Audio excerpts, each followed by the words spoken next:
topics and opinions expressed in the following show are solely those of the hosts and their guests and not those of W4CY Radio, its employees, or affiliates. We make no recommendations or endorsements for radio show programs, services, or products mentioned on air or on our web. No liability, explicit or implied, shall be extended to W4CY Radio or its employees or affiliates. Any questions or comments should be directed to those show hosts. Thank you for choosing W4CY Radio.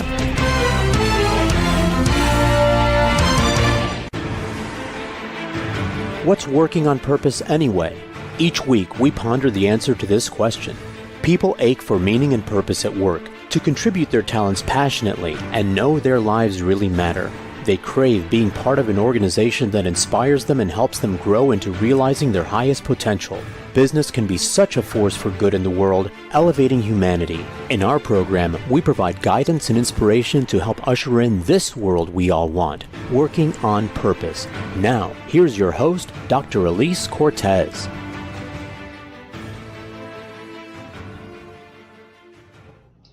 Welcome back to the Working on Purpose program, which I've been proudly able to bring you since February of 2015. Thanks for tuning in this week. Great to have you. I'm your host, Dr. Elise Cortez, joining you live from Dallas, home base for me. If we have not met yet, and you don't know me, I'm a management consultant specializing in meaning and purpose, organizational logotherapist, speaker, and author. My team and I at Elise Cortez and Associates help companies to enliven and fortify their operations by articulating their purpose and building inspirational leaders and cultures activated by meaning and purpose to turn those companies from a flatline EKG to a vibrant destination workplace. There, people are intrinsically motivated to perform at their best, grow into their fuller potential, and are committed to stay and dynamically deliver on the company's mission. You can learn more about us and how we can work together at elisecortez.com. Now, getting into today's program, we have with us Kent Gregoire. He's the co-founder of Stakeholder Business, where he is on a mission to help entrepreneurs transform their companies for maximum impact to all stakeholders. In his consultancy work, he is known as the CEO to CEOs, who focuses on a win-win approach that delivers exponential value to all stakeholders. Today, we're talking about stakeholder capitalism and the work he is doing to steward it. He joins us today from Corinth, Vermont. Kent, welcome to Working on Purpose. Great. It's nice to be here, Elise. Thank you. It's wonderful to have you. You know I'm a fan of your work. We were just talking before we got on air that I was commenting on your LinkedIn post, and I really appreciate about what you do. I am a fellow conscious capitalist. I know you're one of the first certified conscious capitalist consultants, so we've already got immediate alignment. But for our listeners and viewers who haven't had a chance to cross paths with you as I have, I want to start with your tagline on LinkedIn, which says, "Unleashing the entrepreneurial spirit for good." I love that. I'm an entrepreneur. I love that. And there is so much goodness in that. So can you share an example or even just kick us off with a story of how an entrepreneur spirit can be harnessed for such positive impact? Or have you seen it, you witnessed it? Yeah, well, I've definitely seen and witnessed it. A couple of stories that I come to mind, though, I think might be really applicable. And one is Ray Anderson, who, as you know, was founder and CEO of Interface. For those of you who don't know Interface, they're the tile carpet company out of Atlanta. And one of the things is he had this epiphany. And from this epiphany, he then started on a high-stakes journey to become a 100% sustainable enterprise. He was well ahead of his time because he started this in 1989. And his leadership has become a model for companies around the globe. You might say Interface is leading its way in the area of sustainability on a global basis. It has made a really great, what I would say, contribution to all carpet manufacturers and others who are using nylon in similar products. So that's a great example. And there's one other that came to mind, and it's Big B Coffee. One of the things with Big B, Mike McFall and Bob Fish, they kind of found themselves in a difficult situation. They thought they had this really beautiful culture. They were really proud to talk about it, and come to find out that isn't at all what their culture was. This was discovered about 7 years ago. And they stood in front of their employees, and they actually read the feedback. Very, very, very painful. But they read it exactly as it was presented, and they set out to reset their purpose to help employees create, to build this life in which they love. And from that point on, Big B Coffee, they're about to celebrate their 500th franchise. I think they're getting close. So they've seen tremendous growth. As a result, their employees are also thriving in their lives. Engagement is really high. Things continue to look upward for them. Thank you for sharing both those stories. I know the first one, which I want to get more into just a little bit later in the conversation. But the second the conversation or story that you shared, to me, that really speaks to the power of what I call courageous communication, the ability to ask a really tough question, serve it up in a way that you make it safe for these people to actually respond and listen to what they have to say. What a concept. Really applaud that story. Thank you for sharing that. That's a great way to kick off this conversation and anchor us in the spirit of what you're out to do. Now, where we have to go next is to really peel back the layer to help understand why in the world, how did you find your way into conscious capitalism, stakeholder business? You've been a consultant for, as far as I can see, over 35 years. Yeah, and I've been an entrepreneur and a CEO leading many, many companies. So my relationship to business early on, literally coming right out of university, which wasn't my first company.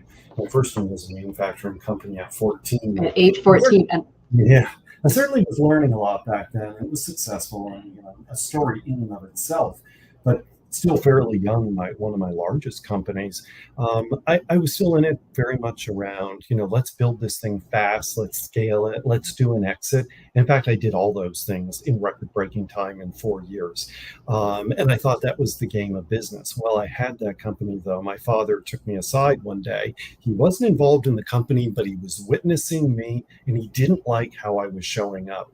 I wasn't showing up as this caring and trusting kind of kind person that he knew. I was spending money. There was no meaning behind it all. And he really felt that I lost my way.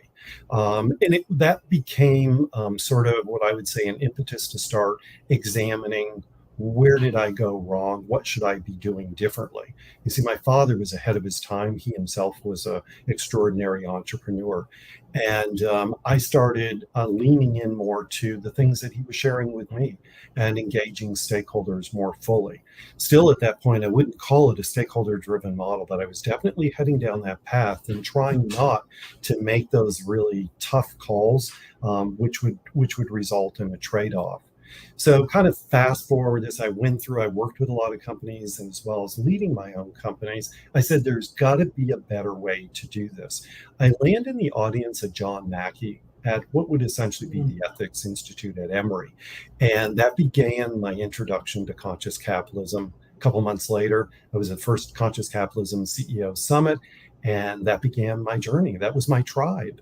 And as I went through this, my evolution to stakeholder business really evolved because what I loved about conscious capitalism is all the theory and understanding the really strong tenets.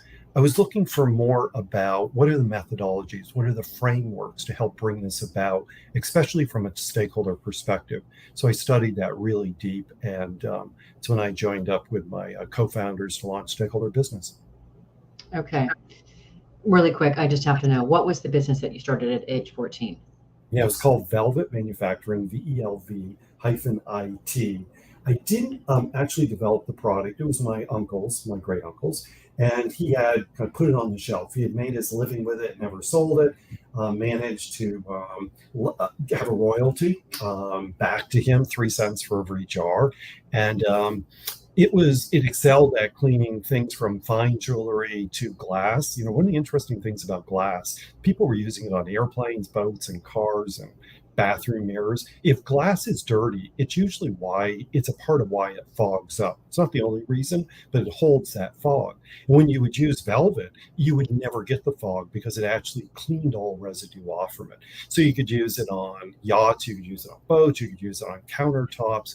And in that company, had to have full manufacturing operations, labeling. I was one of the first companies to actually have a UPC code. Isn't that crazy? That's how long ago it was. When I was 13, I was pretty young, and that was a long time ago. But one of the other things that was kind of neat about it is my father kind of put me out front. I'd asked him, I said, okay, we got to sell this product. He brought me to his commercial banker, Marcy Harding. I knew her very well later in life. And I went to Marcy and I had 2 cases of this, and she agreed to put it on her desk and sell it on consignment. Well, sure enough, she did. She introduced me to some other people. Company took off off in my weekends. I would demonstrate it at Hills Hardware. It was just a fun story. Great way to, 13 years old, actually have a bona fide company that has all the makings. And while I couldn't own it because I was a minor, my parents had to, they were very much in a supportive role. They weren't leading the company at all. That was my gig, and made mistakes and learned along the way. Wow. Oh, that's so wonderful. I love that. Okay, now there's going to be a lot of people listening or watching this particular episode, Kent, that don't know about conscious capitalism. I'm amazed at how many people, it's such a quiet, great secret for so many people. So what I want to do next, if we can, you talked about how your father pulled you aside and said, I'm not quite sure if I like how you're going in life and who you're being. So I think it would be good to distinguish what you consider to be key qualities of a conscious capitalist leader or a stakeholder business leader. What would be those that would distinguish them from someone else? Yeah, I'm going to tell you what mine were, so it's kind of very personal. For me, it meant, digging in and really being that student, being authentic, always be learning. I have a growth mindset, but I have to keep that very top of mind. Right now, like one of the things I'm feverishly learning, like most of us, is AI, but I'm taking it at a really deep level. So my learning can be also very broad at times, or it can be very specific, doing a lot on AI. Listening intently. I used to just say listen. I have my spouse does the Berkman method, and in there, one of the things it says is, how important it is for me to listen intently and to also honor other people, to listen to them intently. So I've had that with me for a long time. Being curious, I still practice with that all the time. One of the things that helped me with being curious, I went to a retreat a couple different times in the past 18 or so months, and we get to do things like, play, like childlike games again. And the childlike games, in a way, help me actually start thinking about curiosity in a new way. And then the last one is, and I'm pretty well known for it, and it's amazing how often it comes up completely unsolicited. Care. One of the words, and it is definitely, I could call it a superpower for me, is care. And I would say, care, and you've got to be, of course, a person who is trusting. You have to come across in all ways that people are going to trust you, because if they don't trust you, all of those things are out the door. So trust is a really big piece. But for me, those are the things I had to work on and do more of to really show up as that conscious leader. Well, you have already a countenance about you. That I would describe as you're approachable. That there's an authenticity, a sincerity about you that I think this probably all contributes to this thing of care that you're talking about. And it's palpable, Kent. I know that you've probably been told this a million times, but it's very, very, very palpable and evident with you. Thank you. You're welcome. Okay, so now you've sort of served this up here, but I do want to hear what you're doing with with stakeholder business. I want to hear just, what's the business model? I know you're working with entrepreneurs and I think maybe CEOs, but tell us about this work. Yeah. So the work that we're currently doing are all with CEOs or with chief executives. Okay. And our notion is around business can and should benefit all of their stakeholders versus prioritizing or a single stakeholder, right? So we're looking at optimizing. And our core principles around this approach, one of the things is that the CEOs with whom we were working with were really looking for greater connection with others who are doing this real deep, meaningful work. So we created a society called the Stakeholder Business Society. And in there, not only are we telling stories of people who are not in society, we also tell the stories of people who are in society. There's amazing things that are going on. In fact, during a recent launch meeting of a cohort of CEOs coming in, hearing their own stories. I knew all of the people. I didn't have a deep relationship with them all. I knew a lot of the business stories, but to actually hear them talk about their purpose, talk about how they're using it, not just within the business itself, but outside the communities, what other initiatives they're working on with great success, how they're using a stakeholder approach to do that, frankly, was one of the most rewarding moments in my life. I know that sounds unusual that it might have just happened to me as this moment, but it was just so rich and so amazing. So they want, these stories to inspire. They're already inspiring people. And to help them lead from perspective, we offer programs and training. We have master classes with people like Pete Stavros, who's the managing partner at KKR. He's doing a really interesting one on Ownership Works. And one of our society members is one of the Ownership Works clients. And it's a really large company, multi-billion-dollar company. We'll be on that session. So giving them that opportunity to really dig in and be very personal. It's not like a webinar. These are very personal experiences. They can dig in and receive the support. And then we do retreats and we do other formats. So the society is kind of like the glue currently within Stakeholder Business. And then we have opportunities to screen the film, share the 15 lessons of interface, which are forthcoming. We have them. That's a really, really big piece because they'll also have film clips with them, a lot of learning. And all of that can take place with small enterprise, mid, as well as the largest public companies in the world in which we're engaged with. What a fantastic introduction. And I do want to hear more about, you mentioned interface and some of that. I'm going to delve more into that after our break, but let's grab our first break. I am Dr. Elise Cortez. We've been on the air with Kent Gregoire. He's the co-founder of Stakeholder Business, where he's on a mission to help entrepreneurs transform their companies for maximum impact to all stakeholders. We've been talking a bit about how he got into business himself, found his way to conscious capitalism and stakeholder business. After the break, we're going to delve more into the Beyond Zero film that showcases the interface company that he was talking about. Stay with us. We'll be right back.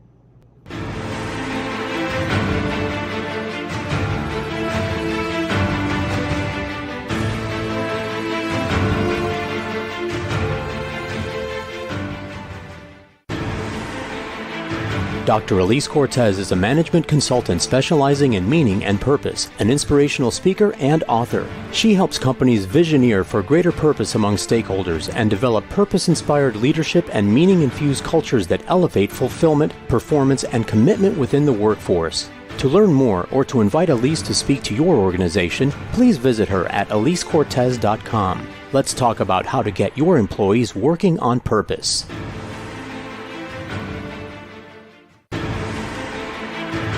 This is Working on Purpose with Dr. Elise Cortez. To reach our program today or to open a conversation with Elise, send an email to Elise, A-L-I-S-E, at elisecortez.com. Now, back to Working on Purpose.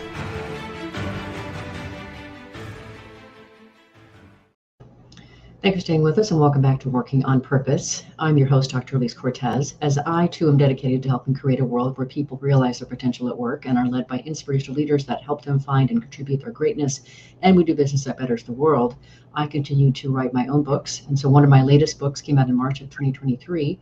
It's called The Great Revitalization: How Activating Meaning and Purpose Can Radically Enliven Your Business. And it's designed to help leaders understand today's workforce and what they actually want, and gives them about 21 best practices to equip them to provide that through their leadership and their culture. You can learn more about my books at elisecortez.com and find them on Amazon. Now, if you're just joining the program now, we have with us Kent Gregoire. He is the co-founder of Stakeholder Business, and we've been talking a bit about that business. I want to delve more into that. So you mentioned just before the break that in one of the things that you're doing in your work at Stakeholder Business is teaching, what'd you say, 15 principles that interface uses? Is that what you said? Yeah, there are 15 key lessons that have been identified with Interface, and that's in collaboration with executives at Interface. So it's not just taken from the film, but it's a much larger body of work. And they're not the things that we traditionally hear in business school or we're hearing, at meetings where CEOs attend. These are lessons that, frankly, are quite surprising. But they did lead to the great success that Interface has had in their environmental sustainability. Can you just name one, for example, to start, just to give us a little teaser? One of the ones that always seems to get a kind of a surprise, it's actually one of the first ones, and it's easier to explain. And that is one of the things that was really important to Ray when this Mount sustainability came out, is that he absolutely forbade marketing to ever talk about what they were doing. And the reason he did that is because he wanted to make sure that the company showed up full, authentic way, that the company was showing up, and that the measurement of their success would be being noticed. It would be, are they actually doing this work? other people start talking about them. And we certainly have heard to some notion that goes much, much deeper in the lesson that goes on for hours. But I think it is an important one because so often people will say, oh, this is great, I can start doing this. Now, how am I going to go tell everybody that I'm doing it? And my question is, why is it important? I'm not saying that's a right or wrong. I just simply said, why is that important to you? And get them to think it through and determine, is that what they want to do? Or do they really want their own stakeholders to start discovering that things, in fact, are very special and very different about their organization? Thank you for sharing. That's beautiful. Okay, so now what I want to do is I do want to talk about the Beyond Zero filming. As I mentioned, I'm on the board of Conscious Capitalism here in Dallas, and we featured that film in February of 2022 for our members and our guests, and it's so beautifully done. And I know you were a part of making that film. So maybe at this time, could you say a little bit about how did that film come to be? What was your role in it? Yeah. So the film came to be, Nathan Hady read one of Ray Anderson's early books, and he's the writer and director of the film. He was really, maybe I would say called. He was called after he read that book and said, you know what, I need to leave the work he was doing on Capitol Hill. There's a better way to actually change the world, to create a world that works for everyone. And he realized it was going to be through capitalism. And Ray became his his hope in the person that he looked up to and studied. Through various different things, it became possible for him to actually get collection of all of those assets since the late 80s, which include film footage and all kinds of materials, not just of Ray, but other members of the organization, interview people. And so he was given carte blanche to interface. There was no holdback, and there was a lot of willingness. They had no stake in this, no money in it, no nothing, and they still have nothing. This was a film that they allowed Nathan to do. It's a huge gift to him, and he's the one who deserves all the credit for it. The film was actually not final. I got involved in starting to look at what is this going to shape up like, and giving a lot of contribution and studying it. But that was I came a little bit later in that process. But it's pretty phenomenal as I think back. He's in the film has won various different festivals, some of which were intentionally entered, some just happened, and certainly he knew they were happening, and he released the film. But I'd say the one that was really pretty amazing a couple months ago, to be at the Cannes Film Festival, to be invited in to screen the film, certainly had a lot to say about the film. I got to go back to what you first said as you were talking about this, Kent. I knew this about Harvey because he mentioned this when he was here in Dallas for that filming, that he had left Capitol Hill. He had a full career in politics and government to go in to pursue business. In this show, part of our tagline is business can be such a force for good in the world. And I think that is a beautiful expression of that. And of course, the work that you're doing through Stakeholder Business is really helping to fortify that. So where I want to go next is I'm amazed that, and I guess I probably talk to a lot of people that are more like you than not like you. So when I hear dissent about this idea of, a stakeholder focus is ridiculous, it's, untenable, and that's not what capitalism is, et cetera. It doesn't make any sense to me. So could you kind of, help us understand, why do people have such an aversion to the idea of stakeholder capitalism, the whole perspective of that? And if you're also seeing if you're seeing maybe a move away from those staunch disagreeers, or if they're still really out there in force. Well, one of the things I am noticing is that the people who are disagreeing with it have very, particularly large platform of voice, and it's become more of a political, what I would say, we're certainly seeing ESG and other.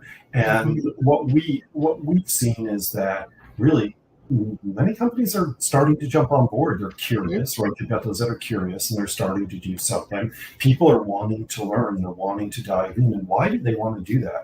And one of the reasons we tell stories, and the stories are like the Beyond Zero of interface. We're chronicling what's happening. We're not showing a trophy moment. How did this actually play out in this organization? What worked well? What didn't work well? Where did they invest $10 million? And it was a bomb, and it took 5 years later, but wow, it was such a huge huge payoff, right? And how did they get to that point? What were the learning? So when people really kind of are, like, I'm just not sure, or yeah, that's just not for me. These people over here are saying, it's going to destroy us. What I say is, you know what? Perhaps not, because companies that are following it, their performance seems to be better. Actually, their profits are better. One of the things that happens when you work on environmental sustainability is that it helps organizations discover inefficiencies, which in turn helps them become more effective, certainly more efficient, more effective. And that's all because it's driving innovation. And so the organizations do a lot to drive innovation. And innovation, as we know, isn't going to be just around environmental sustainability. It can be innovation in a broader sense. And today, who doesn't like innovation? It also helps with employee engagement, retention, talent. Younger population certainly isn't saying that we won't work for a company unless they're doing something, but they're definitely giving strong cues that they want to work for a company whose brand is attractive to most people. And so if we talk about North America today, everything shows people want to see companies doing good. They want to see environmental improvements. They want to see improvements in society. And I think another thing, something that's showing up very strong, is that people want to feel that the work that they're doing has a meaning, and that the meaning of that has a much bigger purpose. What are the worthy problem that they're trying to solve? Sure, that ends up being results in brand reputation. And I'd say more companies are starting to ask themselves the question, what if I don't do this? Will I be left behind? Mm-hmm. Well, yes, I can be certain they will be left behind. I think that has more to do with certain industries where a company may be in its growth stage, but eventually it'll be left behind because, frankly, it's a huge benefit to actually be a shareholder business. There's just so many benefits. Forget the financial benefits. There are also so many other benefits. So I think people will begin to see that stakeholder business, stakeholder capitalism, conscious capitalism is actually the future. But we're here today, and we need to start learning and digging in and starting to respond. Well, there's obviously incredible alignment here between what you're doing and what I'm doing, and with culture and leadership as well. And when you start really, if you look at your business from the vantage point of, and really look at all of your stakeholder communities, right? And you start to look at, one, how can you better unify them around, your purpose so that they're really enrolled. But two, looking at the vitality of those communities. You need each other. And what I want to share, just for our listeners and viewers, is just one simple example I had on several years ago. I don't remember when it was. Dr. Kerry Israel, and he, I think, spent 10 years presiding over, I think it was Collin County community colleges here in the Dallas-Fort Worth area. And he said one of the things that he first did when he took the role that got him into a lot of hot water is he discovered that most of the teaching staff had at least one part-time job to survive. And he said, gosh, if we are expecting our teachers to teach our students and they can't even make ends meet with what we're paying them, and they have to get another job, something isn't right here. And he increased all of their pay. And of course, you can imagine the backlash that he got from that. But it's a perfect example of, gosh, if the mission is to educate our community, and the people that we rely on to do that, don't have their full attention on the ball, how are we actually executing that? Perfect example, really, I think. Yeah, really important. Well, certainly we're seeing more and more organizations making sure that they're paying a living wage, not trying to figure out what little amount they can pay, but what amount needs to be paid. And so I'm speaking of companies that have very large base of hourly employees. And so, it is the notion of helping employees live a life in which they love. But certainly it's pretty hard to love your life if you can't pay your bills and you're having to work multiple jobs and the kind of stress. I always say when that happens as an employer, then that means your employee's primary job is not the one in which you hired them for. So get on board. Let's make sure those employees are paid well, and continue to support them in growing and elevating them in their life. It doesn't mean doing for them. It means setting things up to create that really strong culture. Mm-hmm. Okay, now that we've served up, the potential of this here, what does stakeholder business really look like? Now, of course, I have to ask you if you've got an example of someone that you've worked with or known, a business who's really done well at striving to meet the diverse needs of their stakeholder community, or serve it, or elevate it. Yeah, well, I think, there's several great examples. I want to go back to Big Coffee. There's something that Big B's done that I think is actually pretty extraordinary. And um, so if I looked at the business problem that they were faced with, is that we're going to see coffee as a commodity. We're going to see that the supply of it is starting to shrink. We also have a lot of environmental concerns around it, and certainly, how it's grown, et cetera.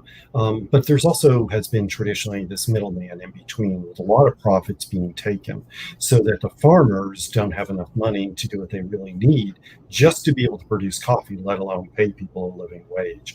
So what they've done is actually work really, really hard, and being on a lot of different locations around the world, is to visit these farmers and find the coffee farmers that meet certain requirements, certainly environmental, but meet a lot of different requirements, and then to partner with that farmer as a source, and they're going to source all the coffee from that farmer. They know the farmers' names, they know the growers' names, they know everybody in the field. It's a name and it's a face and it's a place, and to be able to bring that coffee on into Big B Coffee, and every package of coffee, I have some, has the story on it. But what becomes really important about that is Big B Coffee gets their coffee, and now it's not just fair trade, it's so much beyond fair trade. And the farmers are now not only able to pay their people well, but they're able to do more in their communities. So their communities are thriving. It's now a vibrant business. So farmers have a sustainable business model, and Big B Coffee has improved its sustainability of its business model. And it's a real win-win. That's so beautiful. So I just want to comment on that really quick, and then we'll grab our next break. So for me, Kent, why I keep at this is because I look at through the lens of, we have one precious life, and we don't know when the exit ramp is coming.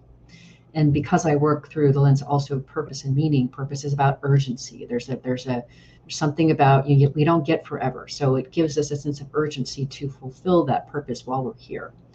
And what you just shared with me is a great example of just how beautiful you can be as a business owner or someone in an organization, to be part of elevating the lives of people among the whole stakeholder community, or maybe even around the world. And I think that is a fantastic use of a one precious life. Yeah, it's amazing. And it's really been amazing to watch Big B Coffee go through these two very significant, what I would call, transformations.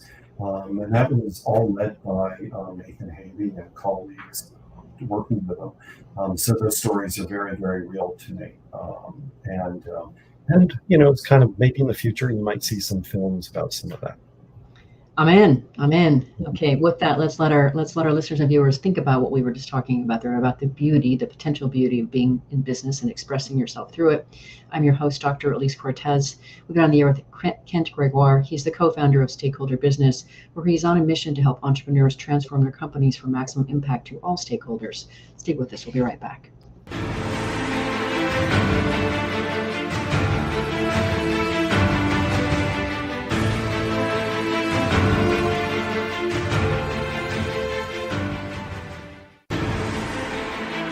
Dr. Elise Cortez is a management consultant specializing in meaning and purpose, an inspirational speaker and author. She helps companies visioneer for greater purpose among stakeholders and develop purpose-inspired leadership and meaning-infused cultures that elevate fulfillment, performance, and commitment within the workforce. To learn more or to invite Elise to speak to your organization, please visit her at elisecortez.com. Let's talk about how to get your employees working on purpose.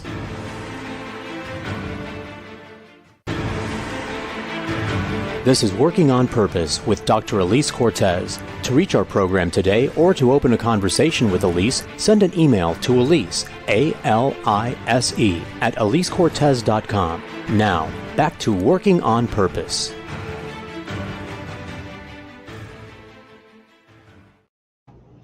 Thanks for staying with us and welcome back to Working on Purpose. I'm your host, Dr. Elise Cortez. As I mentioned in the last break about my latest book, The Great Revitalization, with that, I have created an assessment that's on my website. If you can go to elisecortez.com on the Help tab, How We Help, you can actually download that 3-page assessment and see how your practices are faring for today's workforce. If you're just now joining us, my guest is Kent Gregoire. He's the co-founder of Stakeholder Business. So, okay, from here, we have to go into this whole notion of the long, or I guess really the right way to say it is the short game of business. Today's business world is played in a short game. Some time ago, I think it was probably 5 years ago, I had Greg on from Fortuna Advisors, and he's written a whole book about the long game of business for a better outcome, and it's really quite amazing. So I would love it if you can kind of talk about, here we are in a world driven by these short-term results. How can leaders encourage their teams to adopt a more longer-term perspective that aligns with a conscious business mindset? Yeah, so it's certainly a big challenge, and yet at the same time, I think one of the notions is we have to be patient, right? But Wall Street says we can't be patient, Kent. Come on, hold on. Yeah, I know, and I think one of the big challenges is with public companies, we have Wall Street, and they need to see earnings, a quarter over quarter. It's the thing. We're a private company, it can be all over the board. A private company might be that the exit, that's what they're working for. Like, one of my early companies, grow this thing, scale it, and exit, and, walk away with a big amount of money. And if that's the case, then it's going to be difficult, right? It's not going to fit. I'd say more it's about helping employees and helping all the stakeholders understand that, a stakeholder business, it is a longer term play. But when the storm arrives, like COVID as an example, we all certainly haven't forgotten it, is still very much here. And when it arrived, those companies that took a longer term approach to building their organization were frequently the ones who actually did quite well during the pandemic. I know of one company in South Florida. We have 5 locations. They're in swimming. 7,000 students go through the program every single week. All the things that they did, because they took this long-term approach, it wasn't like, oh, we now need an entirely new game plan. It was being who they are. They had to make some adjustments. But in those adjustments, after about 3 months, all the employees came back. They didn't lose employees because they were really understood the long game, how to be a part of it, how they were treated before, during, and continuously. So I think that's a really big one. One of the things I think a huge testament is really Ray Anderson. His whole thing was around reducing their environmental impact. And he very well knew it was a long game. It was going to take some time, but he was also going to have some really great innovation along the way. It would reduce their cost. So getting employees involved in solving these problems and being willing to be more creative, share their ideas to help move this innovation forward is what they're looking for, because it creates this meaning in the work and helps them reshape their business and the world in which we live. So getting employees involved when they can see that the work they're doing is actually connecting to something larger makes it worthwhile. Mm-hmm. It's totally my jam, Kent. I'm right there with you. And as you heard me say at the very beginning of the show when I was introducing it, it's been on air for 8.5 years. So I think you're episode 447. And the surround sound that I'm hearing from, because I usually bring on thought leaders like yourself, business practitioners, and authors, and the surround sound is absolutely get everybody involved in solving the problem. You need all these minds to activate, all these hearts and minds, not just a few leaders at the top, and everyone else is expected to just fall in line with what they say. We need everybody contributing to the innovation, to the problem solving, and one, it's just much more meaningful for them too, and two, in today's very complex world, we need to activate all those minds and hearts. Yeah, I think that's something that activating the minds and hearts, helping CEOs, helping leaders understand that stakeholder business is really an amazing gift. When we really understand our stakeholders, we ask them what their needs are, we start partnering with them. That's one of the things I learned from my dad. Even though I got off path when I was 10, he always had guests over to the dining room table. And he was trying to figure out how to help them and help them grow their business. And my father didn't, do it. It wasn't like a 1-to-1 ratio. He was really vested in them. And I think that when business leaders, more of them, begin to see how the stakeholders are actually a big part of the fuel of our success, we're going to see a much faster adoption. We're going to get to what we say in our business is a 16% tipping point, is what we're measuring. And when we receive a 16% tipping point of companies with $1 billion or more dollars in revenue, so that's where we're pinning it as, to have mass numbers of employees as well. When 16% of those companies are following stakeholder capitalism, we will know that the world is changing, certainly North America and Mexico changing. That is incredibly exciting, Kent. Incredibly exciting to me. And what you were talking about before there kind of reminded me of the notion that I knew that I wanted to ask you about this, and it's the relationship between profitability and ethics, which can be really, really, really sticky. And I'd love for you to kind of comment on your perspective of, those two worlds and what you've learned, observed, or maybe seen in your work with stakeholder business in that realm. Yeah. Well, the first thing I want to say, just as a general comment, in ethics, and ethics is a very, we can all say we're ethical, right? But ethics also requires a lot of testing. Others are involved to help keep us true to ethics because it's very complex. To me, when we operate an organization with ethics, frankly, it becomes a lot easier. Yeah. These stories that we tell ourselves and tell other people are not helping us. And we think they are, and we're doing it when it's done, it's very manipulative. So I would say between profitability and ethics, I'm going to think of maybe a couple different examples. A company I know fairly well, ironically, one of my companies on the lake in Burlington, on Lake Champlain in Burlington, no longer there, moved to a different location, but seventh generation took it over, and that was originally where they started. And seventh generation, a very mission-driven organization, was acquired by Unilever. And Unilever now for several years, kind of company that, seventh generation wants to sell to. That's a huge badge of honor.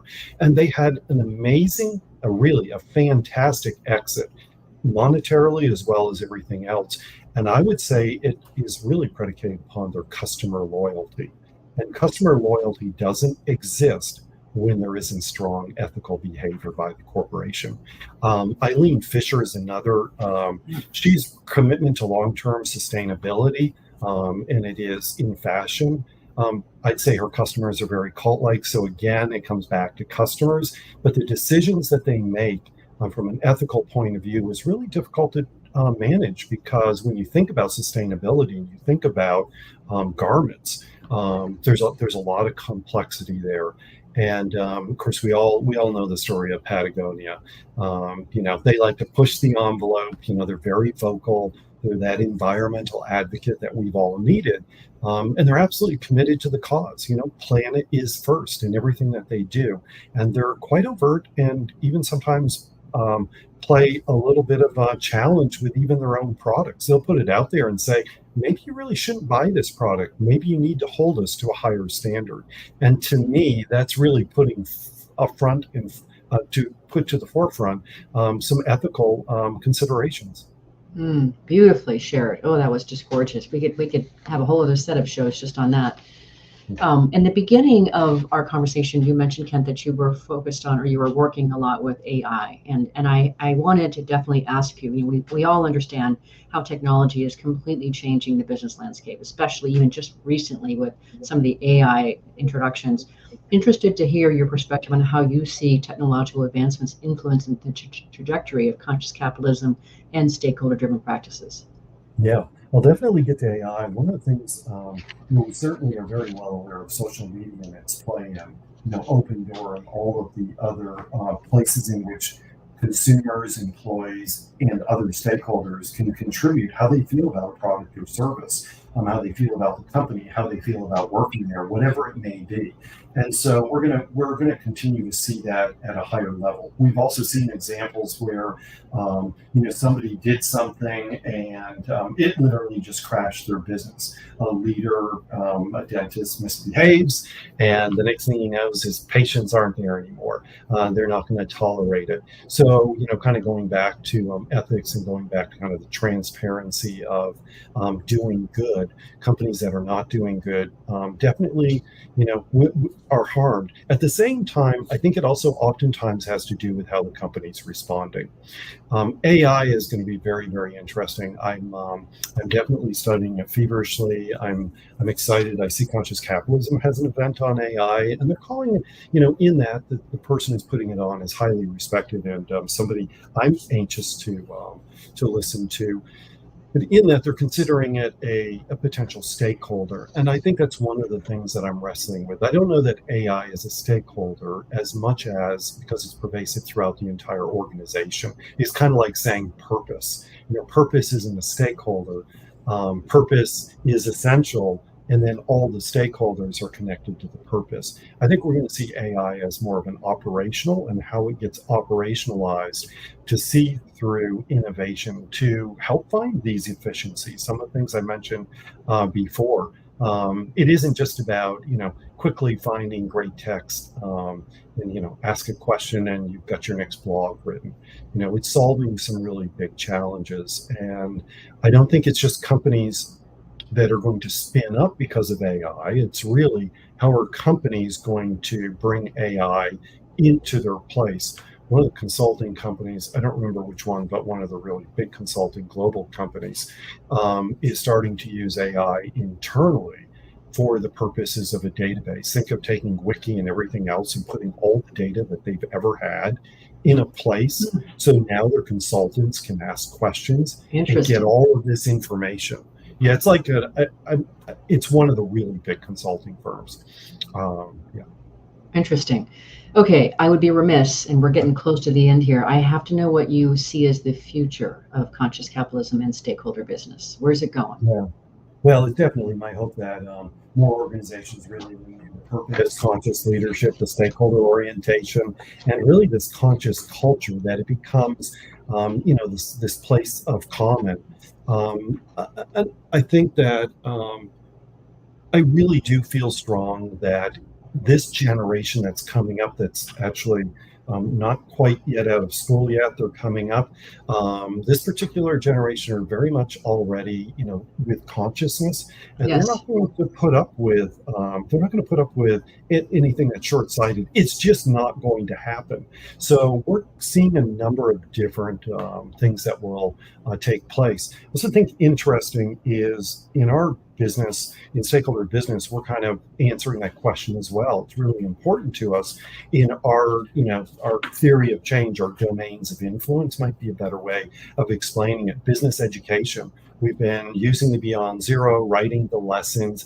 It's in educational curriculum in colleges and universities, in some of the most prestigious ones around the world. And that's eventually going to be rolled out to all of them. We're going to continue that process with all our films. Sources of capital, I mentioned KKR and Pete Stravos earlier. KKR is the kind of private equity firm that we all want to work with when we're a stakeholder business, and understanding how to influence others. So that's something we're doing to get to this tipping point. Professional associations in groups, as well as the business media. We'll be working with our society members and others, not as the coach, the media coach, but to prepare them in the talking points when called upon with media, to get these inspiring stories out there so people can understand that, yes, this is being done. And if you've watched Beyond Zero, one of the most common things I ever hear from CEOs is, I want to be like Ray Anderson. Yep. And the last thing we're working on is the consultants. And helping consultants really understand this and give them the models and the methodologies and the frameworks, all the things that need to be done to help support them and give them this learning material to be able to bring into their consultancies to work with the CEOs globally. Beautiful work, beautiful person, beautiful mind and soul. Kent, I'm so happy to know you and to share with my listeners and viewers around the world. Thank you for showing up and being on Working on Purpose. Thank you, Elise. Listeners, viewers, if you want to learn more about Ken Gregoire and the work he is doing at Stakeholder Business, just go to stakeholderbusiness.com. Last week, if you missed the live show, you can always catch it via recorded podcast. We are on the air with Atif Rafiq, who has served as the Chief Digital Innovator for many Fortune 500 companies. We talked about his new book, Decision Sprint, the new way to innovate into the unknown and move from strategy to action. We talked about how his book shares the secret sauce strategy of innovation to help companies work further upstream to make decisions and create winning strategies. Next week, we'll be on the air with Tracy Schubert Barrett, who spent 20 years building HGTV and has since been on a 10-year mission to help businesses, leaders, and individuals reach their potential beyond success to embrace significance. We'll be talking about her new book, What If There's More? Finding Significance Beyond Success. See you there. And remember, work is an essential part of our lives. Ultimately, the way we spend our lives, it can be one of the best adventures and means of realizing our potential and making the impact we crave. So let's work on purpose. We hope you've enjoyed this week's program. Be sure to tune into Working on Purpose, featuring your host, Dr. Elise Cortez, each week on W4CY. Together, we'll create a world where business operates conscientiously, leadership inspires impassioned performance, and employees are fulfilled in work that provides the meaning and purpose they crave. See you there. Let's work on purpose.